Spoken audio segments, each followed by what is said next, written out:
दोस्तों, देश का मुसलमान चर्चा का विषय है। वैसे हमेशा ही रहता है, लेकिन आजकल किसी को अपनी राजनीतिक नैया पार लगाने के लिए मुसलमान का सहारा चाहिए, तो किसी को अपनी फिल्म हिट कराने के लिए मुसलमानों के नाम का सहारा चाहिए। खुद को मुसलमानों के खिलाफ दिखाना है, वजह जो भी हो, तार जाकर मुसलमानों से ही जुड़ जाता है। मुसलमान किए बिना किसी का खाना हजम नहीं होता, किसी की राजनीति नहीं चमकती और किसी की फिल्म हिट नहीं होती। आज के इस वीडियो में बात करेंगे कि कैसे मुसलमानों के वोट हासिल करने के लिए अखिलेश और ओवैसी आमने सामने है, लेकिन मुसलमानों का रुझान किसकी तरफ है। वहीं आज एक दूसरे मुद्दे पर भी बात करेंगे, मुद्दा है फिल्म का। जानेंगे कि अपनी फिल्म हिट कराने के लिए एक्टर विक्रांत मैसी को क्यों कंगना रनौत बनना पड़ रहा है। दोनों खबरें आपको डिटेल से बताऊंगी, लेकिन वीडियो में आखिरी तक बने रहिएगा। और वीडियो शुरू करूं उससे पहले आपसे गुजारिश कि अगर आपने चैनल को सब्सक्राइब नहीं किया है तो जरूर से कर लीजिए दोस्तों, ताकि आपको इसी तरह के मुद्दों पर वीडियो देखने को मिलती रहे। आदाब दोस्तों, मेरा नाम है मिसबा खान और आप मुझे द पिलर इंडिया पर देख रहे हैं। पहले बात यूपी में होने वाले उपचुनाव की, जहां सभी पार्टियां अपना पूरा दमखम लगा रही हैं। जाति धर्म सारे ही एंगल से जोर आजमाइश हो रही है। इन्हीं खींचतान में से एक है मुस्लिम वोट, जिसको लेकर अखिलेश और ओवैसी के बीच खींचतान देखने को मिल रही है। बात करें असदुद्दीन ओवैसी की पार्टी AIMIM की, तो वो अभी तक में यूपी में कोई बड़ा उलटफेर नहीं कर पाई है। लोकसभा चुनाव में यूपी से उनकी पार्टी दूर रही। ओवैसी ने जरूर कुछ सीटों पर चुनाव प्रचार किया था, लेकिन इस बार उनकी पार्टी पूरे दमखम से 3 सीटों पर उपचुनाव लड़ रही है और ये सीटें हैं मुरादाबाद की कुंदरकी सीट, मुजफ्फरनगर की मीरापुर सीट और गाजियाबाद सीट। यूपी की इन मुस्लिम आबादी वाली सीटों पर ओवैसी की पार्टी अपनी किस्मत आजमा रही है। AIMIM के यूपी अध्यक्ष शौकत अली बताते हैं कि सब कुछ ठीक रहा तो 2 सीटों पर बीजेपी से मुकाबला उनकी ही पार्टी करेगी। इसी फीडबैक के आधार पर ओवैसी ने रैली करने का फैसला किया है। इन दोनों सीटों पर मुस्लिम वोटों का दबदबा है दोस्तों। उधर समाजवादी पार्टी भी किसी भी कीमत पर मुस्लिम वोट छिटकने नहीं देना चाहती, जिसकी बानगी रामपुर में देखने को मिली। सोमवार को कुंदरकी में चुनावी जनसभा के बाद अखिलेश यादव आजम खान की पत्नी डॉक्टर तजीन फातिमा बेटे अदीब आजम से मिलने रामपुर उनके घर पहुंचे, जहां वो करीब 15 मिनट रहे। बाद में मीडिया से बातचीत में आजम खान के साथ अन्याय होने की बात उन्होंने कही। साथ ही सपा सरकार आने पर आजम खान के खिलाफ दर्ज मुकदमे वापस लेने की भी बात अखिलेश यादव ने कही। दरअसल अखिलेश यादव ने आजम खान के परिवार के जरिए प्रदेश के मुसलमानों में ये संदेश देने की कोशिश की है कि सपा और मुलायम परिवार आजम के हितैषी हैं।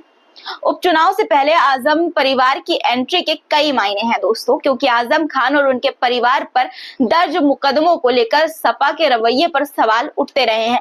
हालांकि कई मौके पर दोस्तों ऐसा भी देखा गया है कि ऑप्शन न होने के चलते मुसलमान समाजवादी पार्टी की ओर गया है। हालांकि इस उपचुनाव में कांग्रेस नहीं लड़ रही है, उसने सपा को ही समर्थन दिया है, लेकिन 3 सीटों पर ओवैसी की पार्टी खेल न बिगाड़ दे, इसके लिए अखिलेश यादव कोई कसर नहीं छोड़ना चाहते। यही वजह है कि अखिलेश यादव ने चुनाव से पहले खुलकर आजम खान पर बात की है।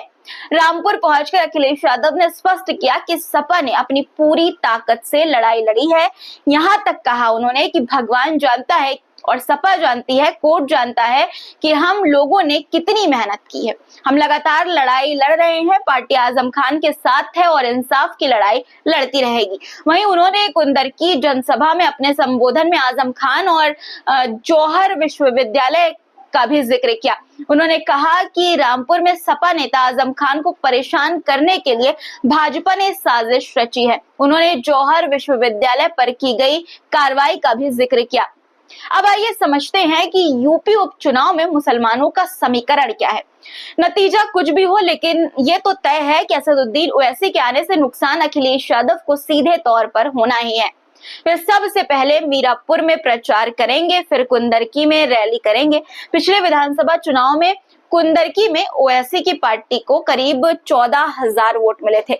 सोमवार को ही अखिलेश यादव ने यहाँ एक बड़ी चुनावी सभा की। अब बारी असदुद्दीन ओवैसी की है। कुंदरकी से ओवैसी का संबंध पुराना है। समाजवादी पार्टी को मुसलमानों में तुर्क वोटरों पर भरोसा है, तो ओवैसी की नजर मुस्लिम चौधरी वोट पर है। ओवैसी के आने से मुस्लिम वोटों में बंटवारे का खतरा है, बंटने का मुस्लिम वोट्स का खतरा है। कुंदरकी में 65% मुसलमान वोट है, 65% मुस्लिम वोट है। मेरठ के मेयर के चुनाव में ओवैसी की पार्टी समाजवादी पार्टी से आगे रही थी, लेकिन चुनाव में कब क्या समीकरण बन जाए इसकी कोई गारंटी नहीं दे सकता।